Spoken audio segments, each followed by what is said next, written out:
If you're looking to get into the Digimon card game competitively and on a budget, well, I gotta tell you, now is the best time to do so.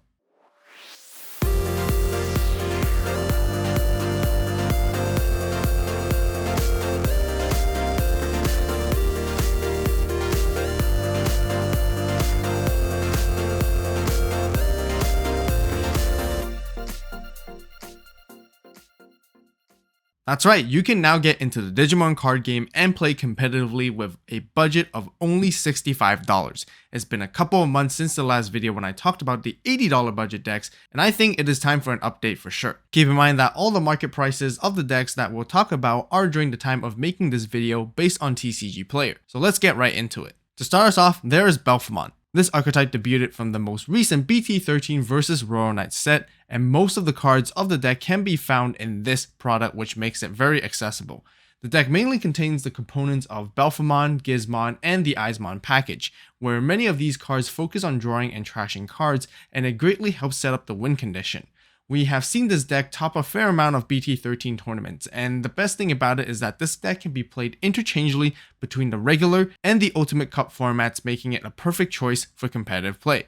Since it is a purple based deck, it scales very strongly the later the game goes, and has a near unstoppable combo with the Belphemon Sleep Mode and Rage Mode. Both these cards, being the main boss Digimon of the deck, barely cost anything, with Sleep Mode being less than $1 and Rage Mode being $8 to $10 for a playset. The deck total cost is $42, making it the cheapest out of all the ones that we'll be discussing in today's video.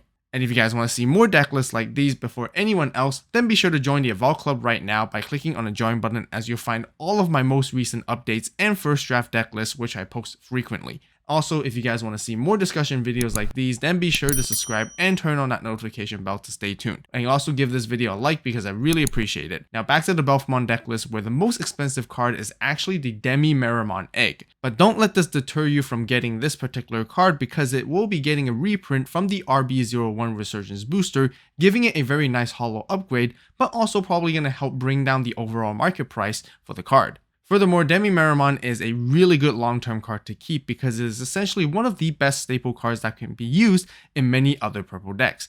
Even though a really good deck like Belphemon sometimes face challenges against aggro-based decks that can outpace it, especially when you don't see specific pieces in your hand quick enough. It also has a hard time against blue-based decks that mainly have removal, which bounces your Digimon back to the hand, since it heavily requires on-deletion effects for you to cycle through your cards.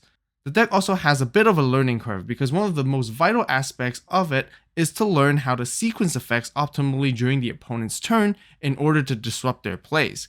There are a chain of effects when it comes to Belphemon Sleep Mode, stopping the opponent's attack, potentially playing cards with Arresterdramon's Inheritable back from the trash, and to interact with the opponent's board during their turn all at the same time. But once you get a hang of it, the offensive strategy to pop off is very easy to execute, as you attack with Rage Mode as much as you can, and it's very straightforward. As for the deck's longevity, we can expect to see some additional 7th grade Demon Lord support in the future, but we can't fully rely on that since there are no news so far. We also don't know exactly what the future holds based on the meta changes, which is why currently is probably the best moment to play this particular deck. Next up, we got Red Hybrid, a fan favorite from the Digimon Frontier series. Most of the cards required to build the deck are from BT7 Next Adventure and BT12 Across Time set, being one of the latest support it received. This deck can consider to be one of the most explosive and aggro style decks, which aims to finish games very quickly. It achieves its win condition mainly by focusing on attacks on the opponent's security with multiple checks and power. The deck is also capable of keeping a good cycle of Takuyas, which is your main tamer of the deck, once you manage to establish the first one. There are also quite a number of Digimon cards with search effects, aiding the consistency in finding pieces for burst combos. Most of it only requires a level 4 hybrid along with the tamer Takuya in order to execute. It can even win alone without having necessarily to rely on a level 6 boss Digimon card, which is Emperor Greymon. But when you do get into either one of them, it can establish a huge advantage on the board or even close out games. With Emperor Greymon and Omnimon being the most expensive cards of the deck, costing only $5, everything else is pretty much less than $1 for a playset. This build total ups to $47, and the even better thing is that it can be easily adjusted for the Ultimate Cup format as well, just by taking out the white cards and replacing it with others. Many cards from the core can even be used to build the Ancient Greymon deck, which has a relatively different playstyle, and is almost like hitting 3 birds with 1 stone. As good as the deck seems, there are several pointers that you may need to be aware of before picking this deck up. One of the major aspects is that it heavily relies on having tamers as soon as possible, therefore not seeing them will cause it to slow down greatly, leading to way tougher battles. It is also not exceptionally good as the later the game goes because it can tend to run out of gas, especially against decks that can stop attacks and have tamer control. Through my personal experience of playing this deck, I also found that it was crucial to identify specific moments with a small gap window of opportunity that you must go for. And this is really important to finish the game as quickly as possible, otherwise it can put you in a very bad position if you miss that timing. But overall, I still think that this deck is very worth it, especially when it comes to the budget. Even though there isn't new support announced during this time, we can still expect to receive more down the road since it is after all based on one of the main protagonists and has slightly more reliable longevity compared to all the other archetypes. Another aggro type of deck which also has a red base is Dorbickmon. This deck's peak performance is during the mid and late game with a decent early game strategy as well.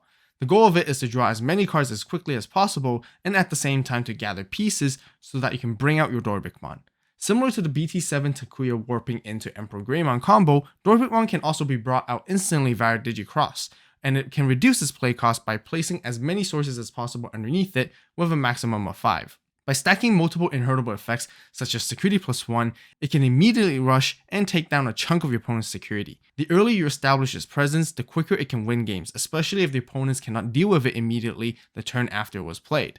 The total cost of the deck is about $55, and Dorbickmon itself, being the main boss Digimon card of the deck, costs less than $1 for the playset, and that is insanely affordable.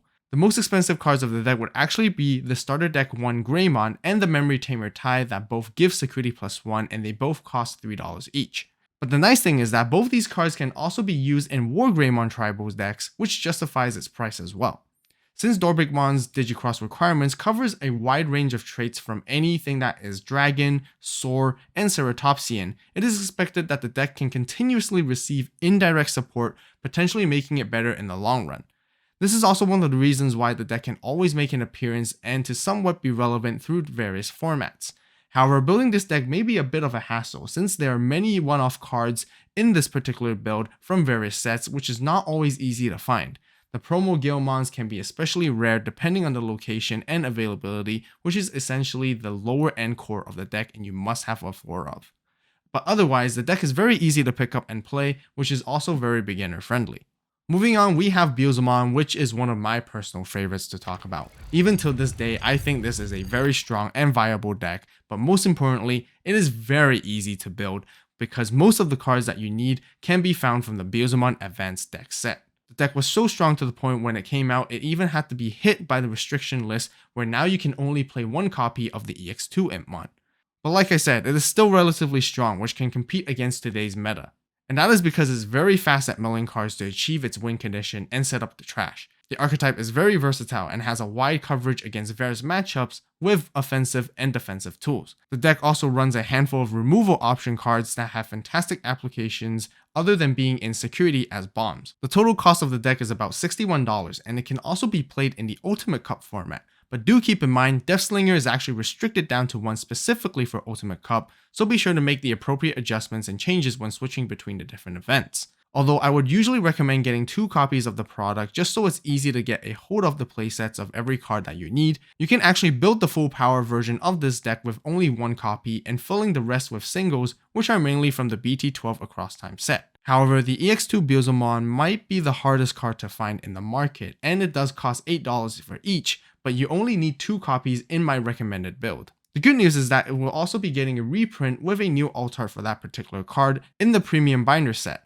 which in theory should lower the price by a bit and increase the accessibility, where I would recommend just buying the single card alone when it comes out. One of the archetype's biggest weakness is the higher tendency of bricking compared to most other decks, and that is because the core build runs quite a high number of level 6s and 7s along with the high cost options as well. And that is just something to be wary of when playing it, but thankfully Mulligan does help it out a lot.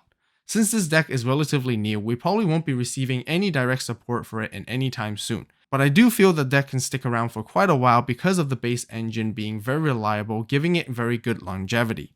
Next, there is the Hunter's deck, which debuted from the BT12, and this set contains all the cards needed in order to build it. As a result, the deck is very accessible and easy to complete. The archetype is relatively fast with quite a bit of draw power and can set up tamers for free. Thanks to the save mechanic, it is exceptional at managing and maintaining resources to reduce Digivolution costs. Therefore, it is capable of climbing through the stack from level 3 to 5 without even passing turn. The main boss Digimon of the deck is the level 5 Arresterdramon Superior mode, which also has arguably one of the best removal tools of the game, being able to tuck away any of your opponent's Digimon. The deck is fast at chipping away the opponent's security and can be quite explosive during the mid-game stages with the Arresterdramon Superior mode, Clockmon, and Watchmaker combo. Quartzmon is also the secondary top-end boss Digimon of the deck, which is super good in late-game situations. However, the card has seen quite a significant jump in price recently alongside with Arresterdramon Superior mode, making the deck cost around $65, which is a little bit more than it used to be.